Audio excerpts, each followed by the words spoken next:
পিঠে নাকি ইট পাটকেল এরকম বলে বুঝি তোমার বাড়ির লোক? তাহলে চটপট এই রেসিপিটি দেখে নাও।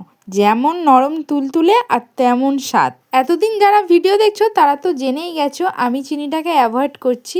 তো এখানে বাতাসা দিয়ে আমি নারকেলটাকে ছাই করে নেব। প্রথমে বাতাসা দিয়ে ক্যারামেল হয়ে গেলে কোরানো নারকেলটা দিয়ে দেব কিছু পরিমাণ এলাচ। অন্য একটি কড়াইয়ে সুজি ভালোভাবে ভেজে নিয়ে জল দিয়ে একটা মণ্ড বানিয়ে নেব। মণ্ড বানানোর সময় একটু আটা বা ময়দা ব্যবহার করা যাবে না, হাত দিয়ে মাখালেই এমনি মণ্ড হয়ে আসবে। এরপর নারকেলের পুর ভরে পিঠেগুলোকে গড়ে নিয়ে জলে ভাপিয়ে নিলেই রেডি। সিদ্ধ করলে কিন্তু হবে না, এটা সুজির পিঠে, তাই ভাপিয়ে নিতে অবশ্যই হবে। এই নারকেলের পুর ভরা ভাপা পিঠেগুলো দারুণ সুস্বাদু খেতে আর সেরকমই নরম তুলতুলে। কোনোদিনও যার পিঠে নরম তুলতুলে হয় না, এই পদ্ধতিতে করলে অবশ্যই নরম হবে। একবার ট্রাই করে দেখতে পারো। কমেন্টে জানাতে ভুলো না তোমাদের সুজির নারকেল পিঠে কেমন লাগলো।